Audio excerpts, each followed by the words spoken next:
This is how we do it. We're going to go live. We have no idea what's happening here. But this is it. We're moving into a live territory. Ooh.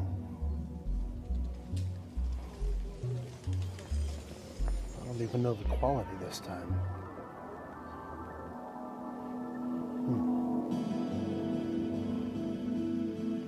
Doesn't look that great.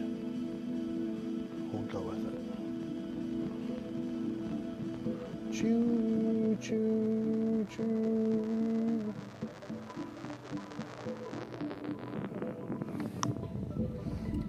This is a live adventure. There's nothing else like it.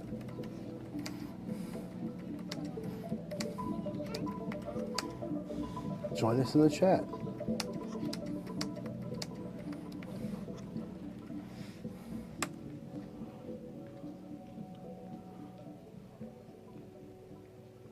This is live. I think we're on. Good. We will sit here.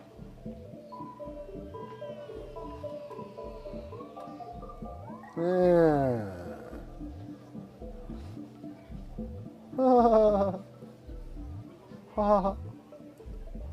Hello.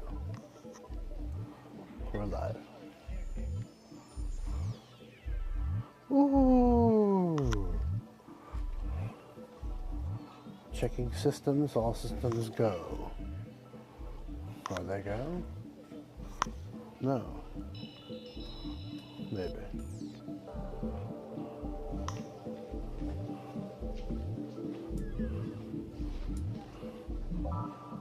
And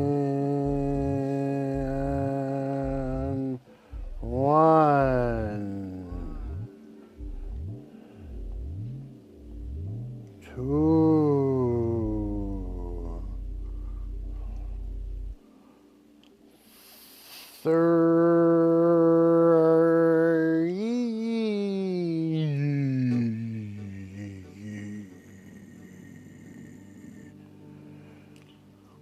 This program seems to be moving in slow motion right now. Why is this happening to me?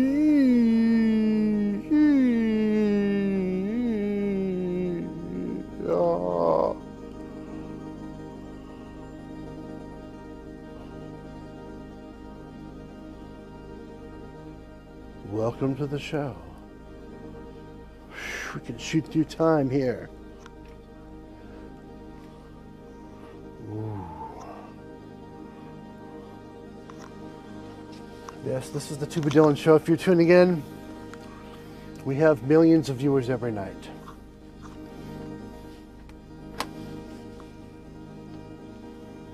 Huh?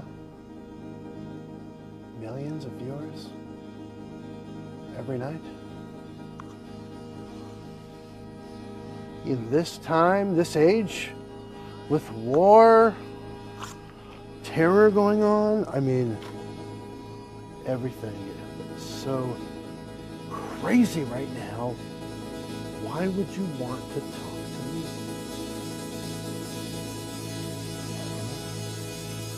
Why did I come on now? I don't know. But welcome.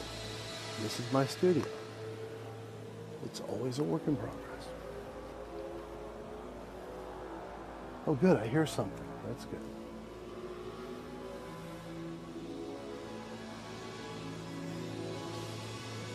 Welcome. It's good to see you here. Say hello in the chat. We have a chat here on YouTube that's for talking and chatting.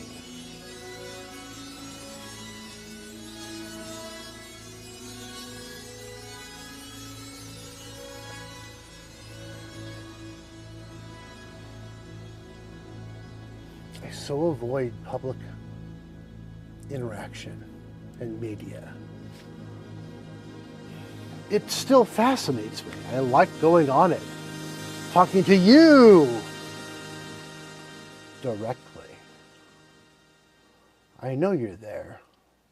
So some of you watch this after the fact. You do. You do. I know you're there. You want to talk to me for some reason.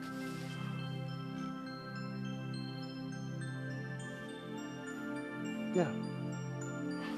And we get people that come in here in need of something.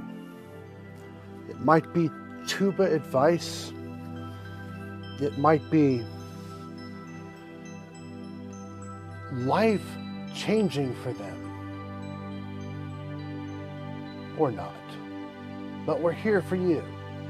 We're here for you on the Tuba Dylan Show. And we're going to sit here for a few minutes and see if anyone responds. Out of pure curiosity, out of outreach and fellowship, out of love for all of you, because we felt like doing this tonight. That we're here. If you're lonely, you can come in and talk. Ask me a question about a tuba, or about a crayon, or a crayon color, and we'll talk about it. Welcome. Welcome to my show.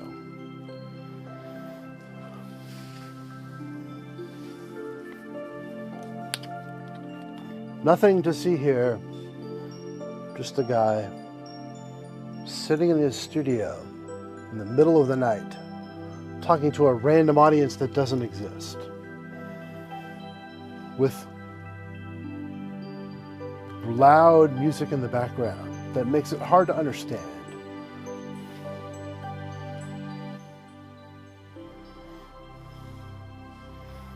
Maybe if I mix it down a little bit, you'll hear me better. Looks like my voice is a little higher.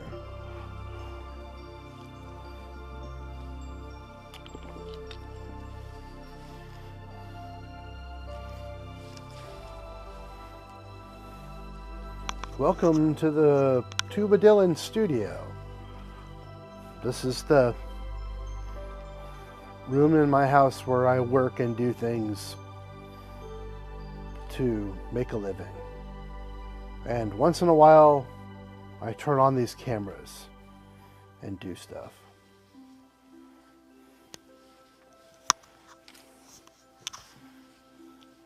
Good to see my one concurrent viewer. It's very exciting. We've had up to 20 concurrent viewers here on this program, more than most YouTube programs, as we know, especially the ones talking about the news and war and terrors of the earth and the universe.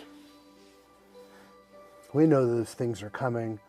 We know those things are here, but here we can just talk about love and tubas. Or the war, whatever you want.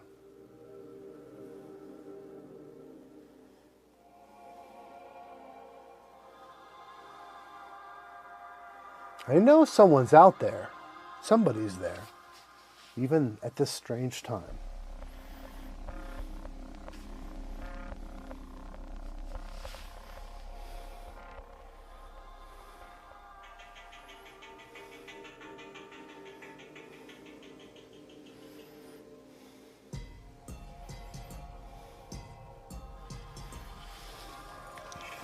YouTube, you are a terrible helper to your great creators.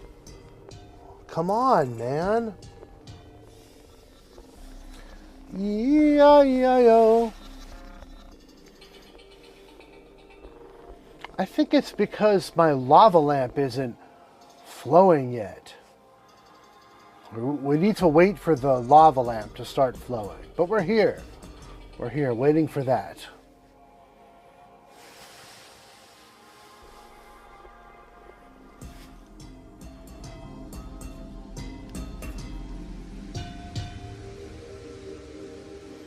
We have a Hound Cam this time. I'll try to show you that. Which one is it?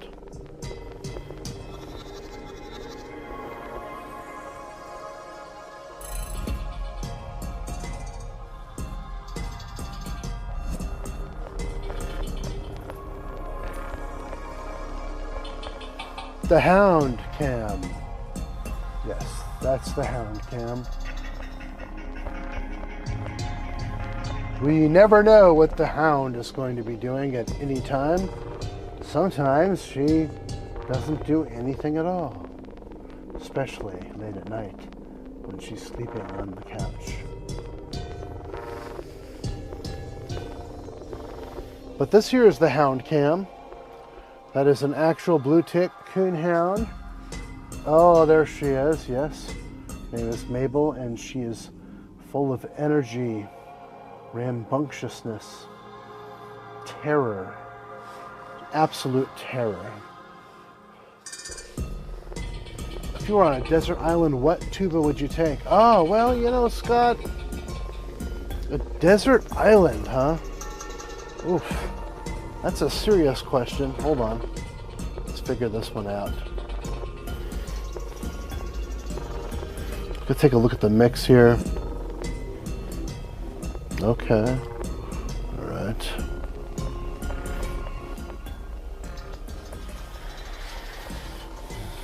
I think I've been asked this before, but this is an important question. A desert island. I mean, are you saying you're literally trapped there? Your plane crashed? There's nothing there other than desert island things like coconuts, crabs, ocean, hard to find fresh water if you're lucky, usually not so much. Like palm trees and, if you're lucky, a couple lizards and birds. And you're saying, if I arrived on this island and had an actual chance to have a tuba with me, with all the other problems that I was going through when I arrived there on a desert island, having to deal with no water, no shelter, maybe even a terrible hurricane or storm coming through right after I land there. But if I actually got there and there was a tuba that was in a hard case that hadn't been damaged by the airline companies through flight and through the crash, or okay, maybe we were on a boat and the boat crashed, I got on a life raft, I was the only one who got on because they recognized that it was me, Tuba Dylan, famous Tuba Dylan from YouTube, put me on the raft before all the women and children because they knew that I could make this content now.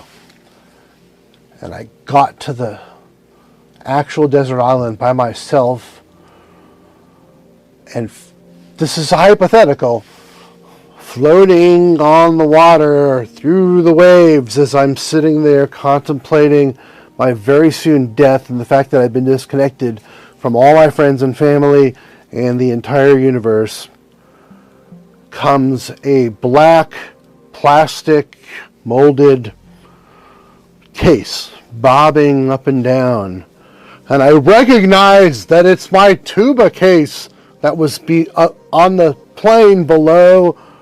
Oh man, this is intense, dude.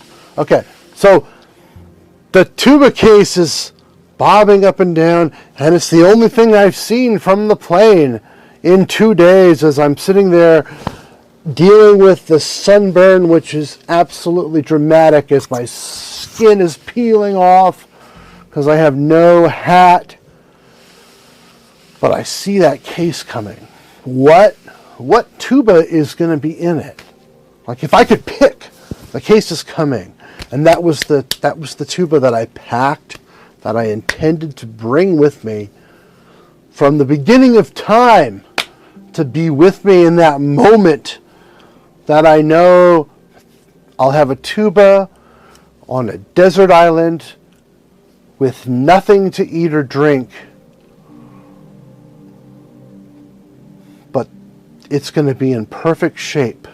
It arrives with a choice of 2 different, very suitable mouthpieces for the horn, a full small pack of various valve oils and greases that will keep the horn decently in shape for at least a week or 2 or 3 or a month or 2 or 3 on the island. Wow. What is in that? What is in that case? What is in that case waiting for me? And as I sit on the one log that's just big enough to call a seat and think there's nothing to do here but possibly survive or play the tuba, but there, floating in the water, is a case with a tuba in it. Besson, BE994. I wouldn't bring a Besson because I haven't tried one. But that's a good answer, I would think, because that's the one that you would want. Oh, man. That's a hard choice for me. That's a hard choice. Because the first big choice in the desert island tuba for me, just for me, and for you it might be a different key, but for me is a double C or an F tuba. Do I bring the contrabass tuba, or do I bring the bass tuba in F? And both have their pros and cons. Both are staples. App crashed, so I don't even know if you can hear me, but I'm going to keep going. There's the Hound Cam. Hound Cam activated.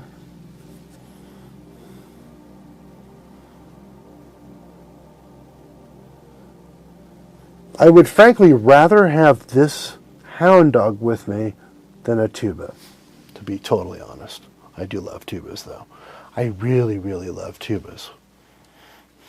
Okay. Man, what a question. What a question for a late night live tuba chat. That makes me want to think.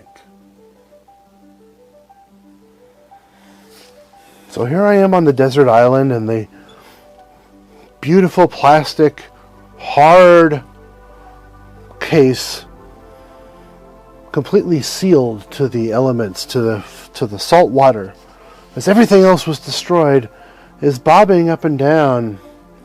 And I realize that it's not a terrible enough risk for me to pull it out of the water and open it up on my desert island by myself. And I suppose the moment that I open that case, it needs to be the absolute perfect tuba to play, let's almost assume, as the last tuba of one's life. The desert island tuba, it would be the tuba you would like to play right before you die. That might be a little bit creepy or sad, but let's just put it that way. The desert island tuba is also the tuba that you would like to make some music on as your last expression on the instrument that you love the most. And if you've watched my channel, that is my favorite instrument, the tuba. The most glorious of all. An instrument that can play solos, but that can hold down the bass of an ensemble of 100 or more musicians. There is no better instrument on the earth than the great contrabass tuba. But that's the question we're at, isn't it? For me, the first question is, do we want a contrabass tuba or a bass tuba? Do we want a double C tuba or a double B flat tuba? Or do we need an E flat tuba or an F tuba? Ooh, wow, that's the toughest part of our desert island thought.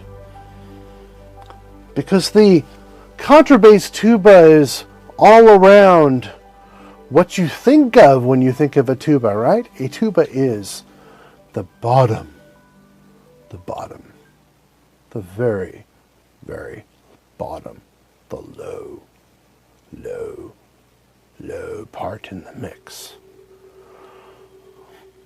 And in a way, the tuba is not even the bottom all the time, because in an orchestral mix, let's say the fullest of mixes, you'll have a bass that's either created through a string or synthetically these days.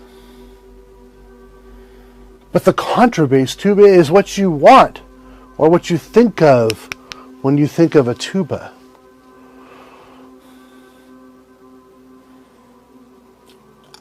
It's a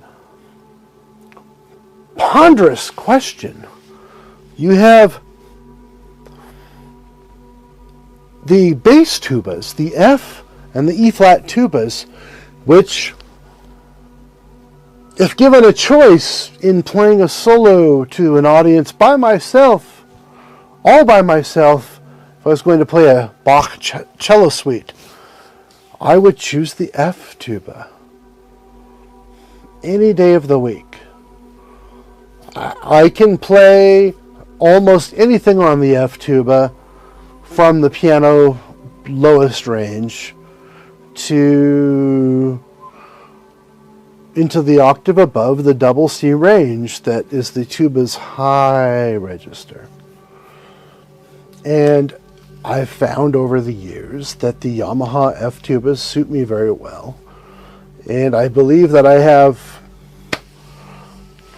believe that I have one of the greatest collections of F tubas, and have chosen very well for the 5 F tubas that I have. Oh, this is tough, because that case has protected this tuba through a journey across the ocean.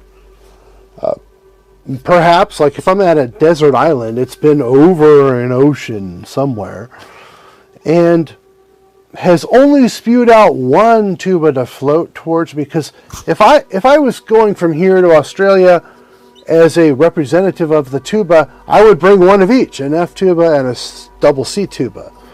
Those are my two bass tubas. A lot of people will play on E flat tubas and B flat tubas, and there's nothing wrong with that. So I would almost, in my answer and in these categorical tuba spaces that we're talking about right now, I would say that the first choice is between the bass tuba and the contrabass. So it's between the E flat and F tubas and the double C and the double B flat tubas. That's a really important part of it, isn't it? I think it's such an important part.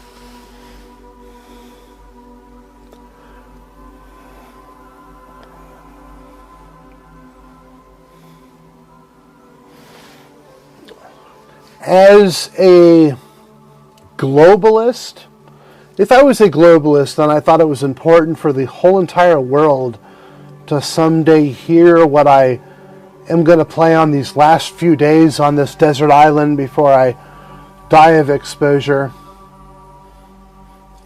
I would pick the double C tuba. But purely as a tubist and as a musician, I have to go with the F. So the first choice I have made is that we will go with the bass tuba. And I do that out of pure self-edification, selfish motives. I don't mean it in any kind of mean way towards the contrabass tubas, but I do think that if given a choice as to play the whole genre of musical notes easily, functionally, musically, for that last solo on that desert island, it would have to be a bass tuba. So I'm going to start by saying that my desert island tuba will be an F tuba. I said it. It's an F tuba. We've moved halfway to the answer. That was a tough choice. I'll just tell you. The contrabass tuba plays a great part in my heart, and without it, there almost isn't a point for a tuba in the worldwide network of sound. But I have to choose an F tuba because I know on a desert island, no one's going to hear me except the lizards, the birds, and the fish that are really shallow in the water. I don't know about the insects. I don't know how well they hear things or contemplate that. There could be some mammals offshore that could hear you.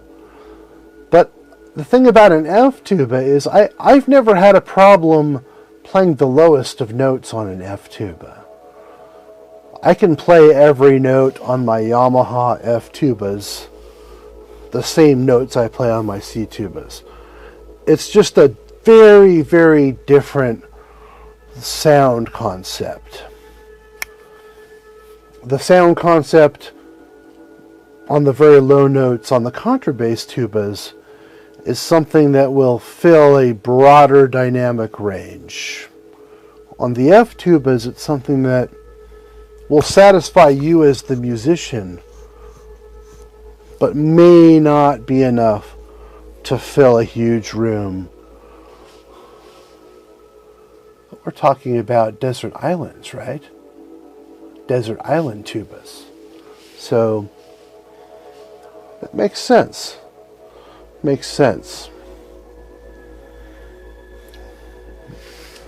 So now that we've decided on the F tuba, what everyone would probably want to know is what brand. And I'll tell you. We have to go with super, super good quality. So that's the first thing I would think about. Just like the water I drink, as this show is sponsored by Evian, mountain spring water from the Swiss Alps. Order it today on Amazon, or at least send it to someone who really needs it. You could please send it to someone who needs it.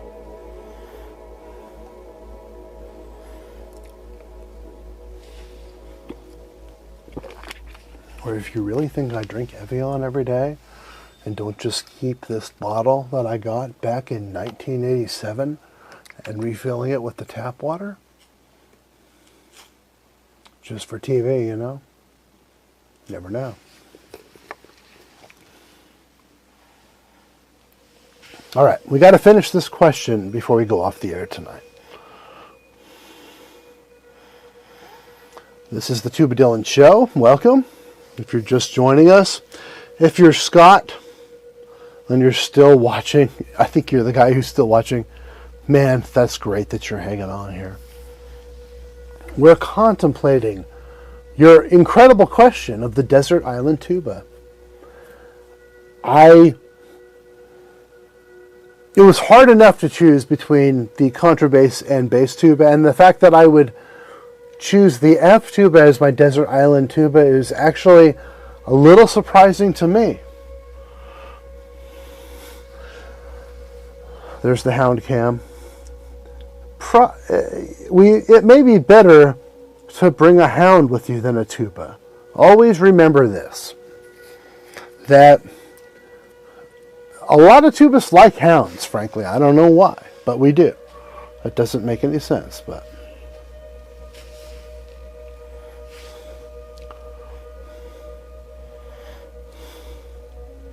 Welcome to our chat here. We're discussing the most incredibly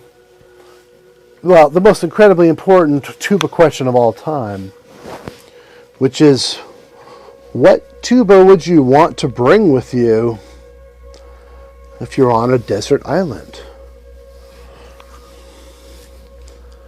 And it's fascinating. It's fascinating. We've thought about this. We've gone through. The first question is, do you want to bring a contrabass or a bass tuba? A B flat, double C tuba, double, or a F or E flat tuba. And for me, I think it would be the F tuba. We've talked about this before the break. The break on this show is like changing camera angles because we're live here. And the F tuba is, I'm still sticking to it.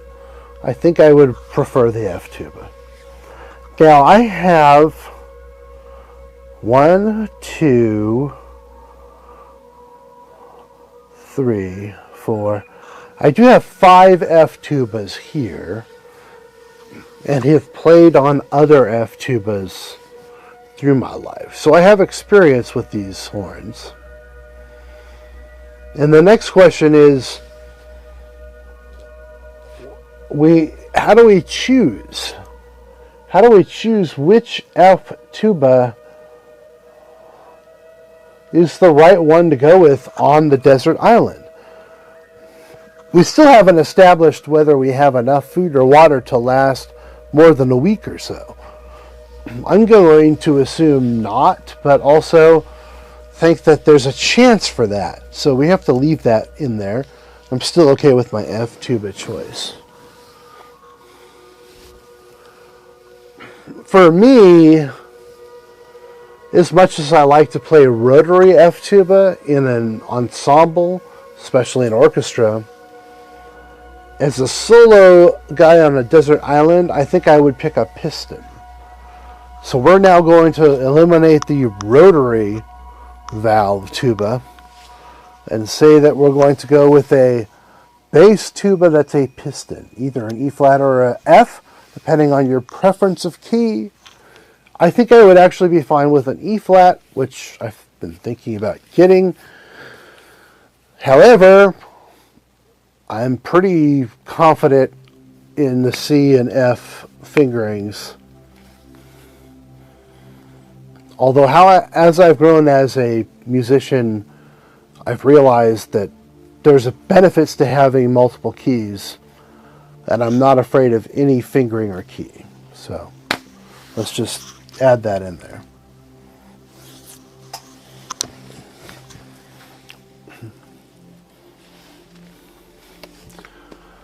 Oh, wow, Scott. Scott has an answer for us here on the Tuba Dylan Show. The Wessex British F tuba.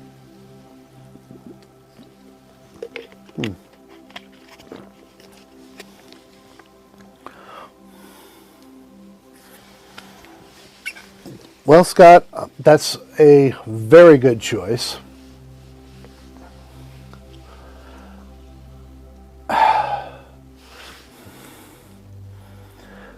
For one thing, it's super small.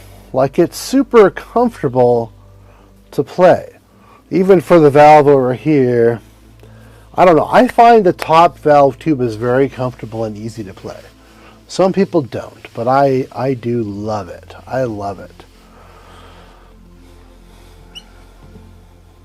It's a very interesting choice. I was just about to eliminate down to the Yamahas until you said that. Dude. Yo, dude, what's up, Tuba Man? Yes, we are still live. We're still on. We just kind of forgot about this space because we've been so busy doing other things. Me and the tubas, of course. I say we, you know. Well, I do have a family here. Welcome. We are discussing the world's greatest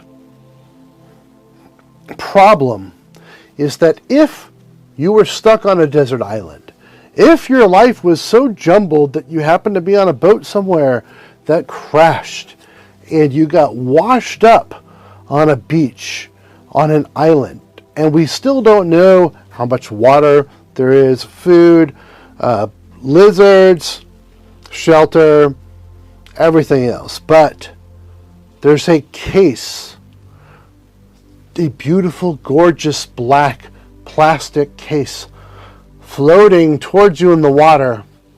Not your clothes or anything that you might need, like your bug out bag or whatever. It's a tuba. What would it be? What would it be? This is the discussion. And so far we've made it all the way, at least for me. I've made it to that I would like a piston valved F tuba. And a very quick summary is, because we talked a lot about the bass versus the contrabass tuba. And of obviously the contrabass tuba being the tuba that everyone would want to hear. But if you're on a desert island, you're the only one who's going to hear it. And I think I can make more music in a wider dynamic range with a greater variety of high and low with less effort with an F tuba for me. So I decided on the bass tuba. And then I ruled out the rotary bass tuba because of the problem with certain low notes. Some people might say it is a problem, some people might not. But something about the piston F tuba makes you want to play it as a bass, like a bass guitar, more than the rotary F tuba, which I would probably want to play in most orchestral situations because of the sound. And I would, in an orchestral situation, I can deal with some of the low notes being kind of stuffy and crummy.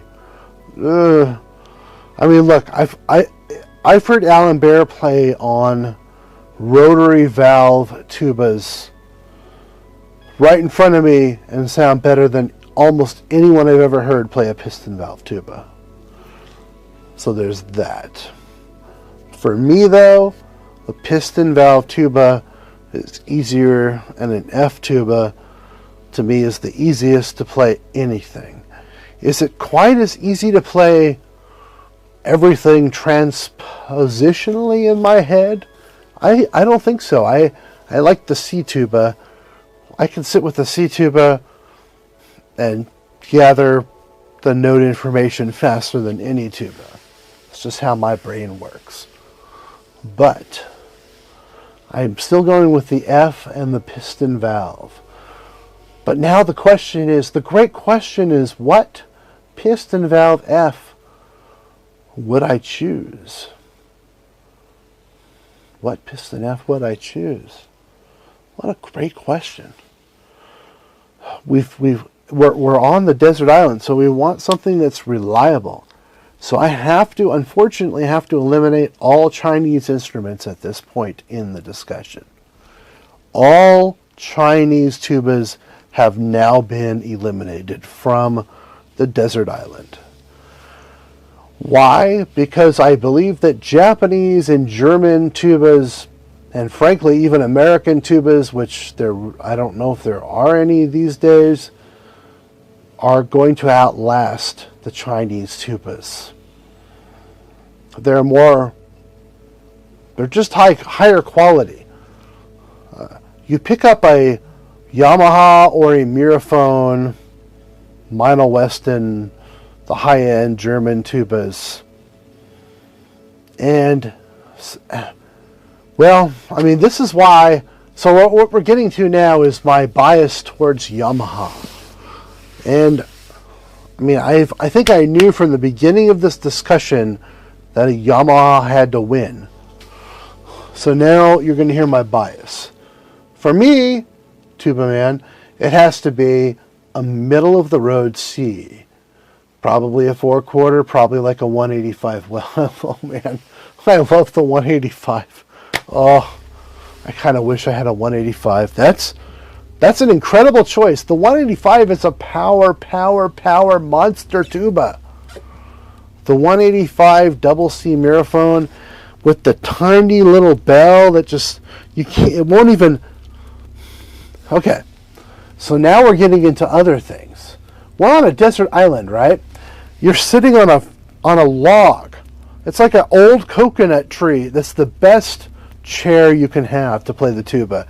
It's like a little sandy hill and like an old coconut tree on the side of the road. The only reason I wouldn't choose the 185 is that tiny bell. When you turn it over and sit it down on the bell, it's going to fall over every time. And then the terrible ants are going to get on it, the crabs, the sand's going to get in the rotors. Like I've got to rule out the rotors. So that was like before you got here, I had to rule out the rotors. I hate to say it because I love rotors, but we're on a desert island. And I think that the pistons have a better chance of getting less sand in them. I might be crazy, but it seems like the rotors, even in a windstorm, will get sand, where the pistons, if there's a windstorm, it might not get sand in there right away. I'm going to stick with the pistons. And for me, when we started this discussion, I kept thinking Yamaha the whole time. I can't say enough about my Yamaha instruments. My trumpets, my trombones, my piano, my guitars, my violin, and of course my tubas. They are built better than the other instruments that I have here. And I have all kinds of instruments here. All kinds. But nobody builds them like the Japanese build them. The two Yamaha tubas that I have are, you immediately can tell that there's something different when you pick them up before you even blow on them. Now,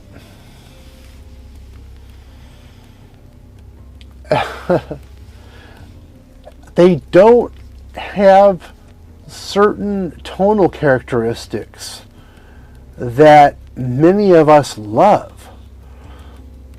The piston Yamahas.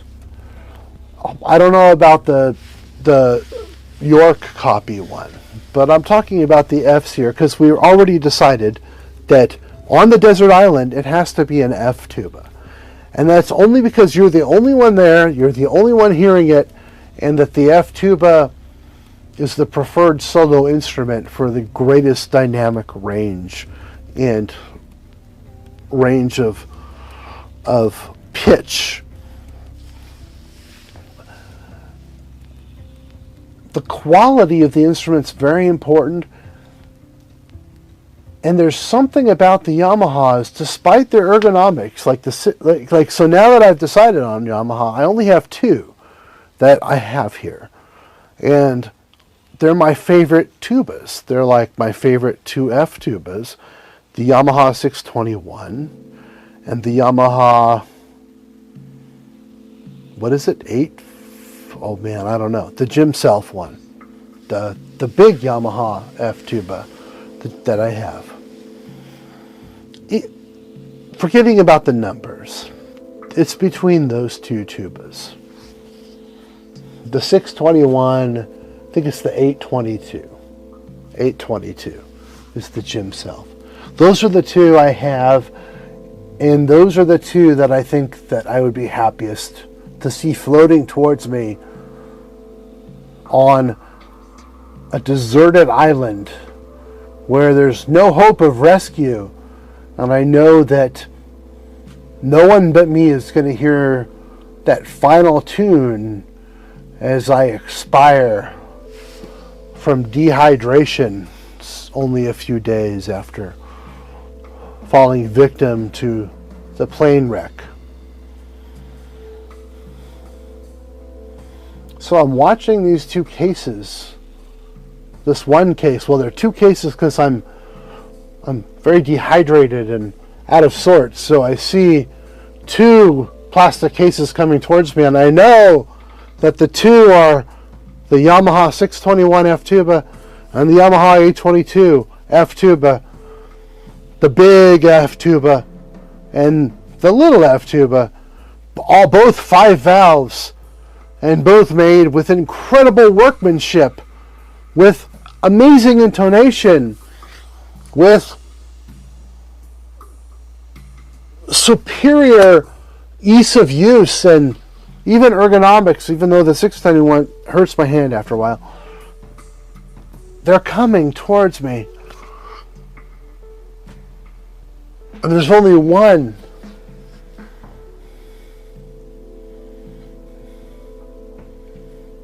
Wow. Oh, wow. Let's check the Hound Cam. Hound Cam. Hound Cam.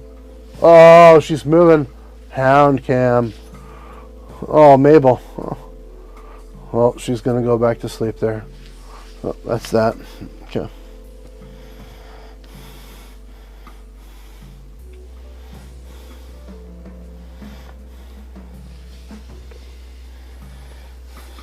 This is fascinating. Yeah, you want me to pick the 822? I'm not going to do it, dude.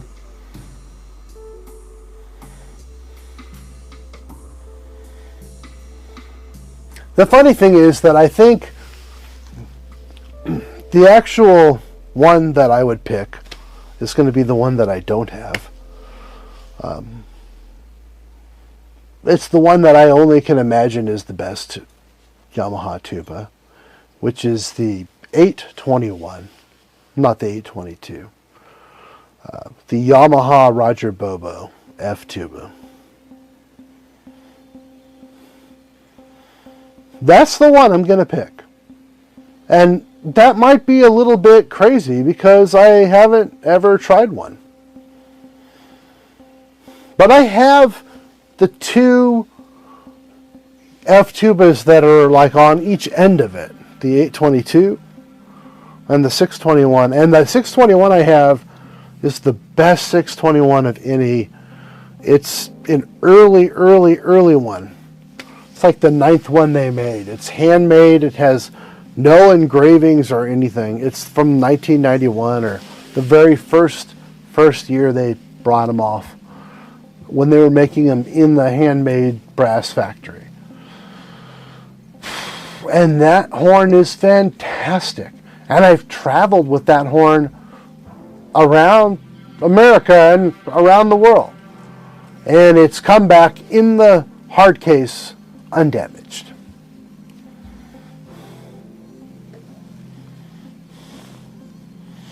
But I have to go with the Bobo.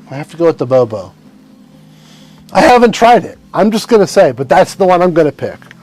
The one that I want to see floating towards me on the wave onto my little desert island, where I know I'm going to be lucky to get a couple drops of dew the next day and have to go fishing and play with volleyballs because I have no friends. I think it has to be the 821. Nothing's built like a Yamaha instrument. Nothing. I have all these guitars. I have guitars from Gibson, guitars from Martin, Guild, Blueberry guitars, which are fantastic and so super interesting. Eastman. None of them are as awesome as my Yamaha guitars. I have trumpets from Monette, Taylor, Osmond, custom trumpets, and none of them I don't think I'd pick over my Yamaha trumpets, even my assembly line Yamaha trumpets, if I had to like just choose one to like play out of the blue. It has to be Yamaha it has to be an F tuba for me, because if it's my last solo on Earth, I don't want a C tuba. I want an F tuba. I want to sing, sing, sing, sing. Sing it out.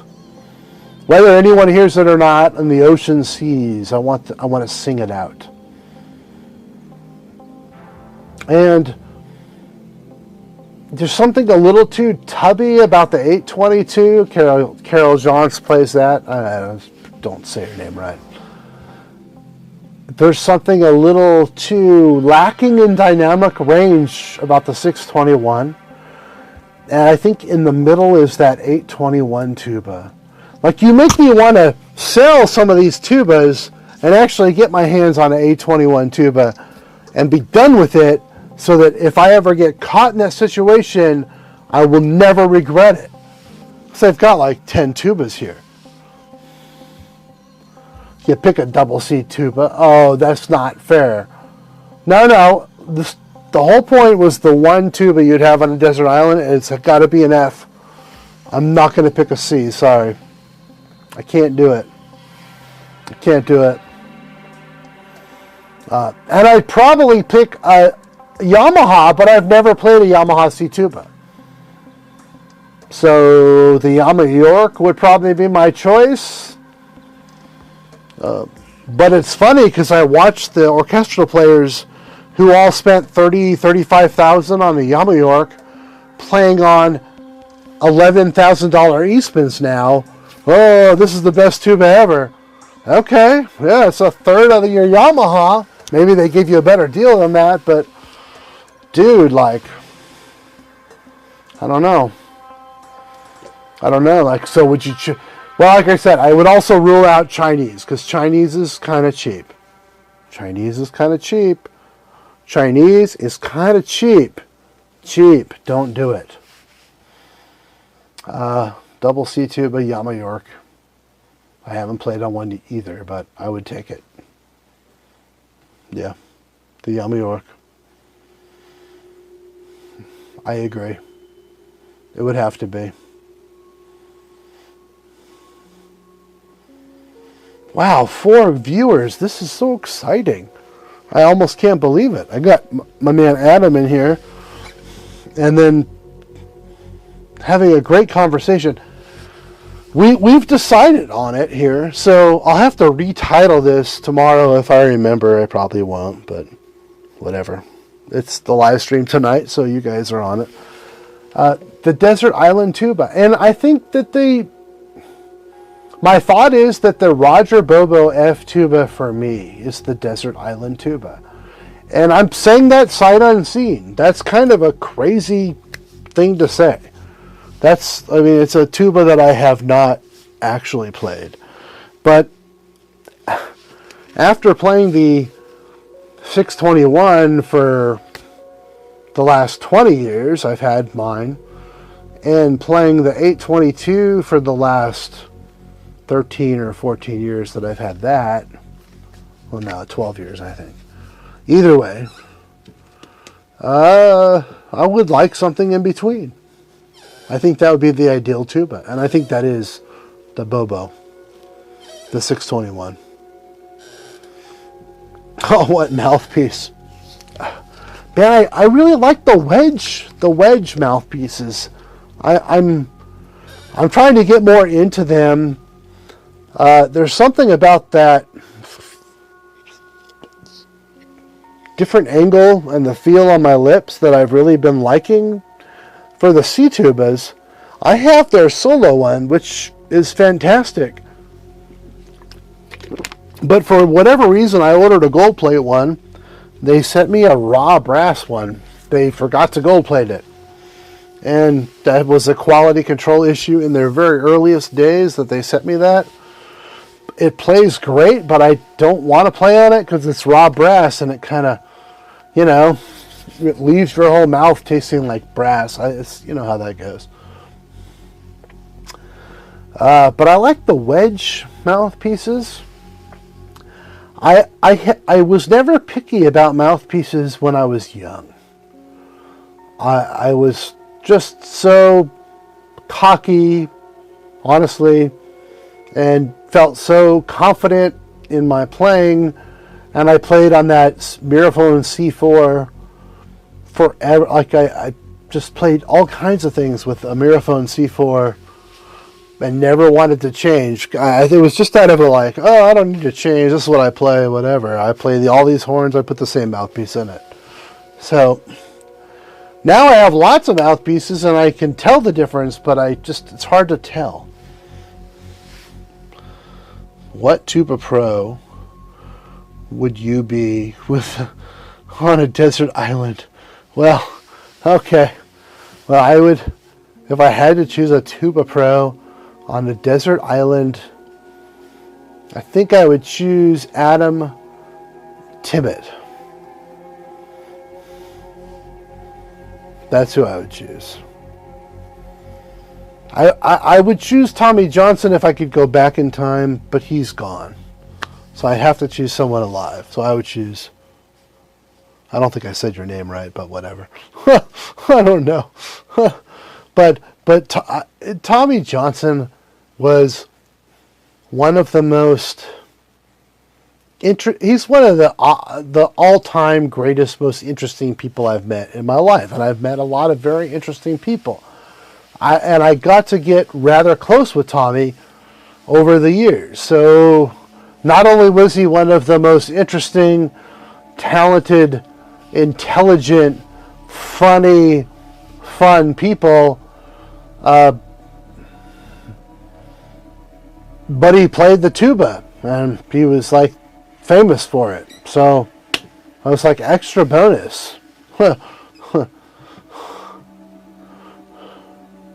I wouldn't pick Arnold Jacobs. I heard Tommy talk about Arnold Jacobs. He felt pretty great things about Arnold Jacobs.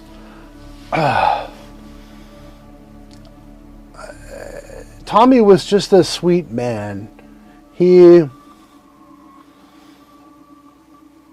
was very intelligent. He was gifted in music. He was gifted in athleticism, which helped him in his music. And he was giving. He was someone who wasn't out to make money in his life. Like, you could tell. It was not an interesting thing for him.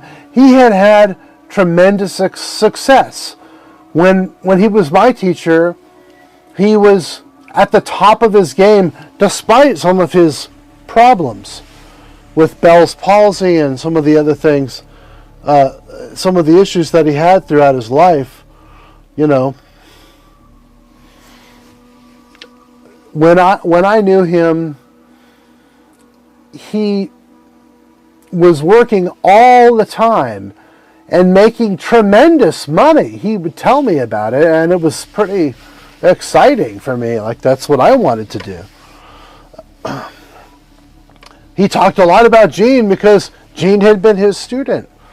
Gene Pokorny studied with Tommy Johnson when my cousin Lester Dropkin was studying with Tommy Johnson at USC in the, I'm going to say early 70s, like around when I was born. I mean, I had known about Tommy Johnson my whole life because my cousin Lester was an LA pro tuba player. Like, my cousin, it was my mom's first cousin, was a professional tuba player in Los Angeles when I was a little kid, before I played tuba, when I played other instruments. And I didn't want to play tuba because Lester was kind of a dork, and I just kind of didn't want to be like him. Like, so I avoided the tuba at all costs, and it still became my instrument. It's amazing, but that's true. So when I finally, so I knew about Tommy Johnson my whole life. Most kids growing up say they don't play the tuba, they wouldn't know about Tommy Johnson. I knew about Tommy Johnson before I played the tuba because my cousin played it. And my cousin was a really great player. So he played all over LA, was known for playing professionally in LA. Well, the Inland Empire and the LA area. Like the Redland Symphony, you've heard Gene Pokorny gives the seminars. My cousin Lester was the principal tubist of the Redland Symphony for like 25 years. From like the very, probably early 80s, late 70s, like all the way to the 2000s. He was the principal tuba of that symphony, and he played with the Pasadena and everything else. So I heard about Tommy when I was a little kid, when I didn't even play the tuba. So Tommy would probably be the #1 coolest tuba player. And then I actually got to know him later on, because I started to know him in high school, and then of course in college he was my teacher for 5 years, almost to 6. I studied with Tommy, and we got to be really good friends. And he was probably one of the greatest guys I ever knew. But I can't choose him because he's gone, so I choose Adam as my desert island tuba player. But if we could bring in a sort of died through the Force Obi-Wan Kenobi tuba player onto the desert island, it would be Tommy Johnson, because Tommy was wonderful. He was giving, he was smart, he was interesting, he was interested in me. Like, there weren't a lot of people in my life through the years. Well, there were some, but when someone actually took an interest in me, like Tommy was very interested in knowing what I was doing with my playing, with my life, with the things that I was into. He encouraged me to learn about film scoring, songwriting, and all those things have benefited me and given me everything I have. So he encouraged me to not focus on music as a way of making money as a profession. That was a hard life. That was a hard life for him. It's been a hard life for me, but the fact that I had his instruction and that I was able to sort of angle my life around music and not get trapped by certain things in music that are rough, it's been better for me, maybe even than Tommy Johnson, even though he had a great career. So by knowing him and by understanding his life and who he was, it's just benefited my life in so many great ways. I almost can't even explain it. I mean, everyone knows the legends about Tommy coming in to play the Jaws solo, and that he sight read it, and he had been working, and he came in late to the rehearsal session, and those things were true. Like, he was a really upfront guy. He didn't exaggerate the truth. He didn't pretend to be anyone special, even though, like, when I knew him and I was taking lessons with him, all the people that were around us were the greatest musicians in the world. I got to play with them and meet them, and none of them looked at each other, well, especially Tommy, like they respected him so much because no one was recorded as much as he had been. And I think no one quite knew or heard music. Like, there's something about people who haven't the best musicians that I've come across in my life. Let's just put it this way. And this includes Tommy Johnson as a teacher, but also as a musician. But includes other people that I've seen and run across in my life that are just absolutely gifted in music.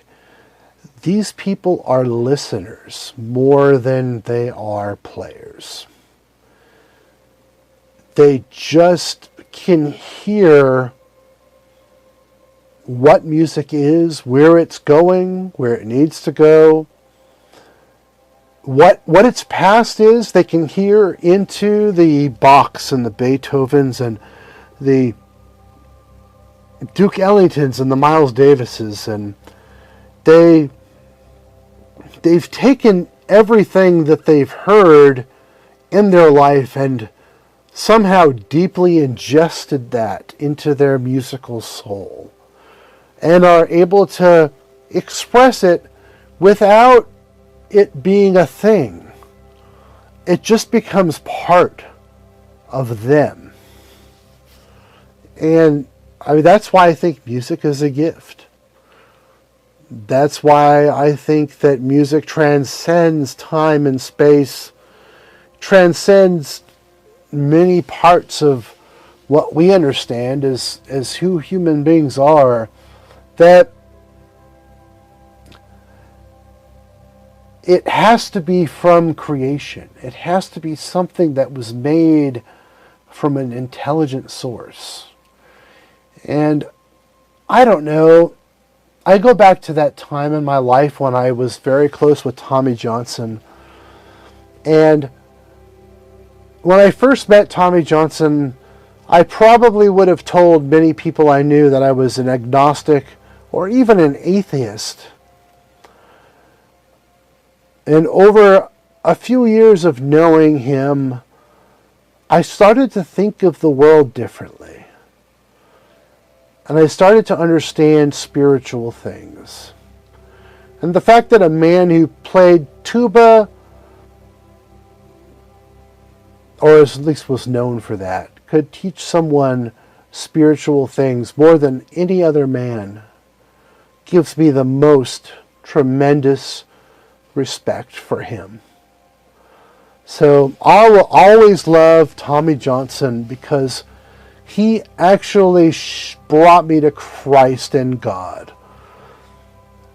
And even though I didn't have a concept of that at that time and didn't know what was going on and that he wasn't trying to do that, he helped to show me that music and all the things in the universe are connected in ways that we as humans cannot really understand. And that by seeking out the creator of those things, at least at some point, we can be fulfilled. So on that desert island, when I see that case, and it turns out to be a Roger Bobo 821 large bell F custom tuba, I'll think of Tommy and his 822s. He had a few of them, and the ones that he turned into double tubas, because he tried so many things with all of his F tubas, and the F tubas that he would switch the bells of, and think that, I don't know if he ever got to play one of those, but I think that would have been his favorite too.